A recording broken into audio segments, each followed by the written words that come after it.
The village square filled with the afternoon bustle. Tatsuya, the stable boy, raised his hands into a clumsy seal. A puff of smoke, then nothing. Failed son. You can't even light a candle. The stable freak thinks he's a shinobi. The rock struck his shoulder.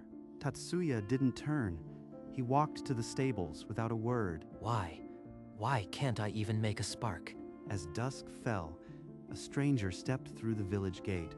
A woman in traveler's robes, carrying a wooden medical kit. A chakra physician.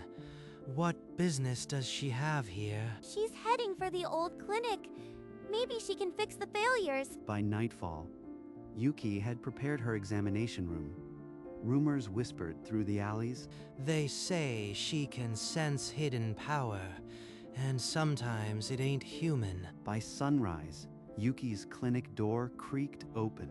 Villagers lined up, but only one name was missing, the stable boy. Maybe I should go. No, they'll just laugh again. Still, something dragged his feet to the clinic. He slipped through the back alley. You are the one they call a failure. Sit down, I'll check your channels. Her hand pressed his spine. The scroll on the table shimmered, lines multiplying like a living map of everything. This isn't human. It's a library of jutsus from across all ages. Who is he? Nothing irregular. You are free to leave. As I thought. Just a waste of time. Alone, Yuki traced the glowing diagram. The council must be informed tonight. If this boy awakens, the world of jutsus will never be the same. That night, Yuki pushed open the heavy doors of the council hall. The elders fell silent, their brazier casting long shadows. Physician, this better be urgent. The stable boy's chakra. It contains every jutsu ever made. He is not human. Murmurs erupted. Some elders saw a weapon to wield. Others saw an omen of the old legends. If his power awakens, no shinobi will stand before him. He is a threat to the village. But a younger elder argued to study him, turn him into a living weapon. The chamber split. Number. We eliminate the anomaly before it destroys us. His death is village law. The vote followed in grim silence. Assassination by Jonin squad at dawn. Summon Captain Ryo. His squad will handle this before the sun rises. At dawn, strike the stables. No witnesses. The failed sun does not see sunrise. The stable was silent, except for the soft breathing of horses. Tatsuya lay curled on a hay bale, his dreams troubled by strange, glowing symbols that pulsed with an ancient rhythm. In his dream, ancient kanji runes rotated in the darkness, just out of reach. He reached for them, but they scattered like startled birds. What are these? Dawn's first light crept over the horizon, painting the sky gold. On the stable roof and in the trees, 8 shadows landed without a sound, their masks hiding all but intent. Positions. No mistakes. Wait for my signal. Tatsuya's eyes snapped open. Hay rustled. A footstep. Too light for a horse. His breath caught. Someone's here. More than one. He pushed the stable door open. 8 jonin encircled the clearing. Jutsus already glowing in the half-light. Target confirmed. Strike. Fire and lightning crackled to life. Tatsuya stood frozen, the rope at his hip his only defense. Fire jutsu roared. Lightning split the air. Blades sang as the jonin lunged, all aimed at the trembling stable boy. Tatsuya's hand rose without thought. One finger pointed toward heaven, as if it remembered what his mind had forgotten. A soundless pulse expanded. The flames froze midair. The lightning became a stilled crack. The world stopped. What? What just happened? Why can't I hear anything? Captain Ryo hung in the air, his blade an inch from a slash. Every jonin was a statue, their faces locked in grim intent. I don't understand. Did I do this? Beyond the jonin, at the edge of the square, a handful of villagers who had come to watch were locked mid-step, mid-whisper. Even them. I stopped everyone. But how? I can't even perform a basic jutsu. He stood alone in the silent world, his shaking hand the only moving thing. A power he didn't know he possessed had just saved his life. What am I? Tatsuya stepped toward the frozen fireball, his heart pounding. The flames were immobile, yet they glowed with a life that felt familiar. He reached out and touched the edge of the jutsu. A cold, humming energy pulsed through his fingers like a word he almost understood. Terror flooded him. He turned and ran past the statue-like Jonin, through the stable gate and into the silent streets. The village square was a painting of paused terror. A child's ball hung in the air, a woman's laundry mid-flap. Everyone. I did this. How do I stop it? With shaking hands, he formed a basic release seal. Nothing. Not even a whisper of chakra. He tried the tiger, the boar, the ox. Seals he'd failed 1,000 times in practice, and still nothing. I can't control it. I am still the same useless stable boy with a power I don't understand. Sobs racked his body. The silence pressed in from all sides, a judgment he couldn't escape. What am I? The clinic door opened, and Yuki stepped into the frozen daylight. She moved through the statues, her eyes finding the broken boy in the square. Tatsuya, I saw everything. You did this. How are you still moving? Why aren't you frozen like the rest? She knelt beside him, her face unreadable. The truth hung between them like a drawn blade. Your chakra system isn't human. It's a living library of every jutsu ever invented. The time stop only affected those who possessed chakra. I have none. No chakra. That's why I couldn't sense you during the exam. The council feared you. They ordered your execution at dawn. You were never a failure. You were a threat they couldn't control. His fists clenched so hard, the rope at his waist cut into his skin. The frozen fireball flickered. They sent 8 Jonin to kill me because of something I didn't even know I had. A faint blue glow stirred in his slate-gray eyes. Anger, ancient and cold, began to rise. As Tatsuya's anger peaked, the world dissolved into a green meadow. A robed figure knelt before primitive humans, teaching them hand signs with patient grace. These aren't my memories. They're older than our village.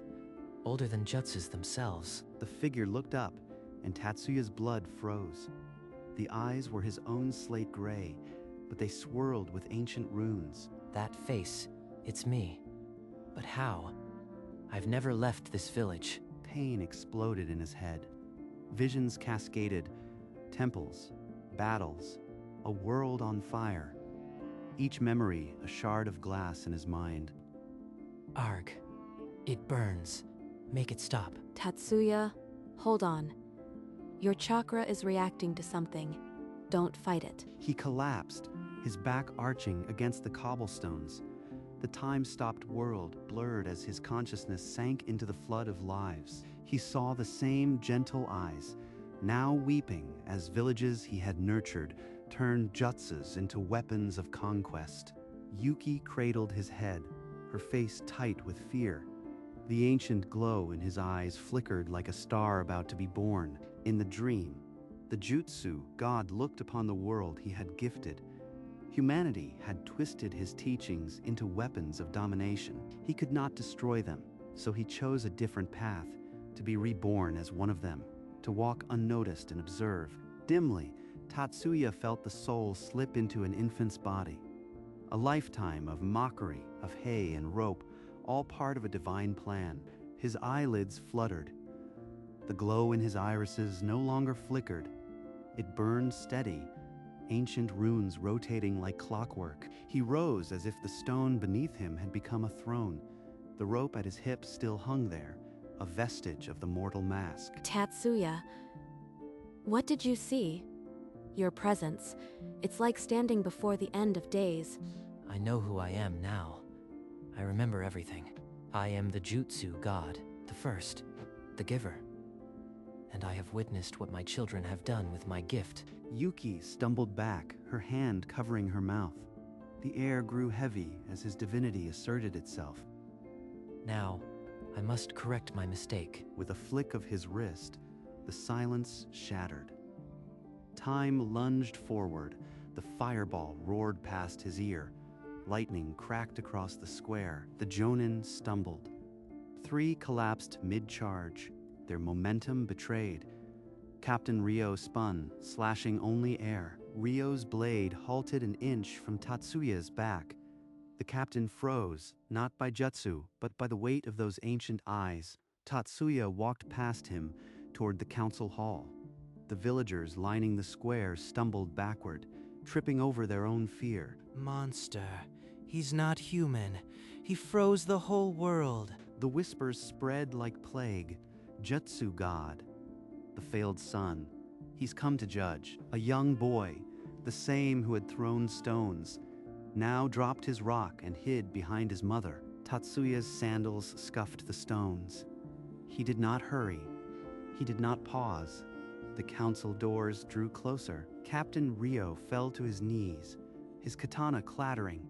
He had trained all his life, but he could not will himself to move. The council had sent 8 to kill a god. Now, the god was coming to visit. Tatsuya pushed open the council doors. The elders turned, their faces blanching as the stable boy they had condemned walked through their threshold. The failed son dares enter this hall. Guards, remove him. Tell me, Elder, why does the council send 8 Jonin to murder a stable hand? Your chakra isn't human. You are a threat to the village. Our safety demanded action. The jutsu you fear. I am the one who gave it to you. A collective gasp rippled through the chamber.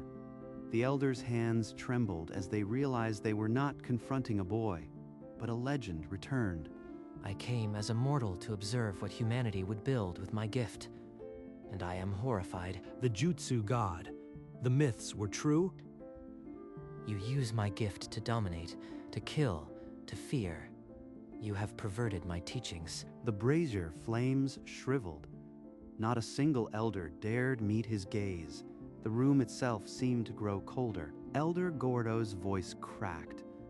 He abandoned dignity, reaching for any thread that might save them. Wait, we can serve you. The village can become your temple. Just name your terms. I didn't come to bargain. The gift I gave is now a curse. I am taking it back. Panic ignited. The elders lunged, fingers flashing through seals. Fire, wind, and stone burst toward him. Tatsuya raised a single open palm. Every jutsu evaporated inches from his skin, unraveling into harmless motes. He didn't attack. He simply took. The chakra maps inside their minds began to fade, branch by branch. One elder clawed at his own head, howling as if a limb had been severed. The knowledge of a lifetime erased. You can't do this. Jutsus are all we are. Elder Goro fell. He clawed at his robes where a weapon seal once rested, now empty fabric. The others followed, memories of hand signs dissolving like mist. Now you are as ordinary as the people you oppressed. The purge begins. Tatsuya stepped out of the council hall. The Jonin squad still knelt in the dust, their chakra already flickering like dying candles. Why are you doing this? We were only following orders. You used my gift to kill, not to protect. Jutsus became a tool of oppression. He raised his hand and the remaining Jonin cried out as their jutsu knowledge was ripped away, like pages torn from a book. Weapons clattered to the ground. The elite guards now couldn't even form the simplest seal. Tatsuya moved through the streets. Shinobi, who had once terrorized the helpless, now felt their power dissolve, leaving only emptiness. Villagers watched from doorways, some weeping, some clutching their children. They didn't know whether to fear or thank him. It is done here, but this is only the beginning. By dusk, not a single shinobi in the village could summon a flame or a gust. The age of jutsus in that place was over. Tatsuya looked to the horizon. Beyond this village, nations of shinobi still wielded his gift. The purge had only just started. The next morning, Tatsuya stood in the center of the square. The entire village gathered, a sea of anxious faces. Elder Goro knelt nearby, his staff now just a walking stick. No chakra answered his call.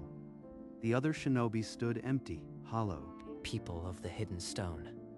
What happened here is only the first step. I will erase jutsus from the entire world. Gasps and cries erupted. A pulse of blue light rippled from Tatsuya's hand, sweeping across the crowd, pulling invisible shards of power from the air. Please, my son is just a genin. He never hurt anyone. Are you going to kill us? No, child. I am not a monster. I am simply taking back the curse I gave. You will live as ordinary humans, without the burden of jutsus. A silence fell, heavier than the previous panic. The villagers looked at each other, some weeping, but most just watched the strange peace in Tatsuya's eyes. Tatsuya turned and walked toward the village gate. No one stopped him. The rope at his hip swayed with each step. This is my true duty. To heal the world from my own mistake. I will not stop until every jutsu is erased. Beyond the village, Tatsuya found a meadow untouched by war. Wildflowers swayed in the breeze, their colors brighter than any jutsu flame. A child, without a hint of chakra, chased a spinning top. Laughter, pure and simple, filled the air. Not everyone uses my gift for conquest. Some simply live. If I erase everything, I destroy innocence too. The weight of millennia pressed on him. He closed his eyes and let the voices of his past lives speak. I cannot leave the world with jutsus as they are, but I will not crush every spark of life. I will take only from the shinobi nations and leave a seed. In his mind's eye, he saw a vast network of chakra lines, crawling like veins across the continent. He reached out, not to destroy, but to recall. What I gave, I can unmake. But what humanity once learned, they can learn again, if they become worthy. The decision settled over him like a mantle. He would erase jutsus from every shinobi, but leave the potential buried in the earth, in the legends, in the blood of those who never used chakra. A world without jutsus, and yet a world with hope. That is my final gift. He breathed deeply, and the air hummed. The pulse was ready. Not a wave of destruction, but a wave of correction. In the meadow, Tatsuya's body became a conduit. Ancient kanji spiraled from his skin, rushing into the sky like luminescent birds. The wave ignited, a silent blue pulse that raced across the land. It passed through walls, mountains, and borders without resistance. A warlord, mid-strike against a prisoner, screamed as his fire evaporated. His hands clawed at the air, finding nothing. A jutsu instructor's chalk broke mid-diagram. The glowing teachings on the blackboard curled and vanished. A healer's green chakra flickered over a wound, then dissolved. The patient's blood continued to flow. The healer wept. The pulse rolled over shinobi villages, through jonin barracks, and into the great hidden fortresses. Everywhere, the screams of power leaving echoed. The shinobi nations are now ordinary. The age of jutsus is over. Tatsuya opened his eyes. The runes had faded to a soft afterglow. His body trembled, but his gaze held a peace that spanned millennia. The world would not realize what had happened for hours, but the god in a stable boy's body had kept his promise. Forgive me, and thank you. By noon, the hidden stone village stirred from its stupor. In the square, shinobi sat with hollow stares, their hands useless. Without jutsus, what are we? Just farmers and merchants. But then, an old woman, once a retired genin, broke the silence. She wiped her tears, picked up a hoe, and spoke softly. She said, "I always wanted to return to the fields. Now I can." And she began to till the earth. Another villager grabbed a planting stick. Then another. Weapons were laid down, and hoes were lifted. Children chased each other without shuriken, their laughter replacing the ring of clashing steel. A spinning top, found in an old chest, became the newest treasure. The past reappeared. On a distant hill, Tatsuya watched. The rope at his hip was still. He did not smile, but his eyes softened. Maybe they will be all right. The village had lost its jutsus, but found something quieter, a peace that hadn't existed for centuries. The grass rustled.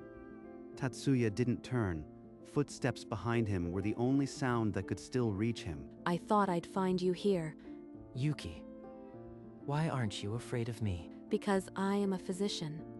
I've seen jutsus heal, and I've seen them kill. The world needed a reset. I erased the gift of gods. I am not sure if that makes me a savior or a monster. Sometimes growth starts with destruction. They'll learn to farm, to build, to heal without chakra. You gave them that chance. A chance? Is that really enough? It is, and I'll stay to help them remember how. You won't be alone in this. Yuki turned and walked back down the hill, her silhouette shrinking against the sunset. Thank you. For staying human when I forgot how to be. Tatsuya descended the hill and walked a winding path into the forest. He did not look back at the village. Deep in the woods, an overgrown shrine crumbled under vines. A faded stone marker bore ancient kanji, the Jutsu god's forgotten temple. He knelt before the stone, his face unreadable. The rope at his hip felt heavier than ever. He uncoiled it, the stable rope that had bound him to a mortal life of hay and scorn. He laid it gently at the altar. This was the life I borrowed. Now I return what I was given. He whispered his final words, an apology to the humans he had harmed, and a hope for the ones he had freed. My duty is done. The rope lay on the altar, a lone testament to the stable boy who had once been mocked. The god had no other possessions.